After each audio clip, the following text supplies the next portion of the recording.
सर्वांना नमस्कार. बघा, आम्ही कूलर म्हणजे गेल्या वर्षीच आहे. यावर्षी आम्ही त्याला काही पैसे देऊन पुन्हा रिपेअर केलं आणि अचानक दुपारच्या वेळेला कूलर चालूच होतं आणि तेव्हा बघा, या कूलरचे अचानक पूर्ण पाते जे आहे ते तुटून अक्षरशः खाली पडलेले आहे.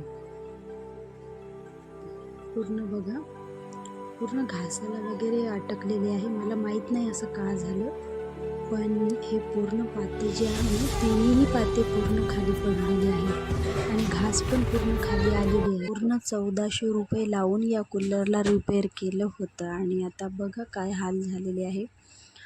नवं कूलर घेण्यापेक्षा मला वाटलं जुनं आहे त्याच्यावरच आपण काम दाखवावं म्हणून, पण शेवटी हे पण सगळं कामातून गेलेलं आहे कूलर.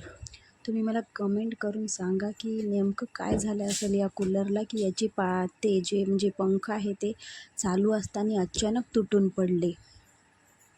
व्हिडिओ बघितला त्याबद्दल धन्यवाद.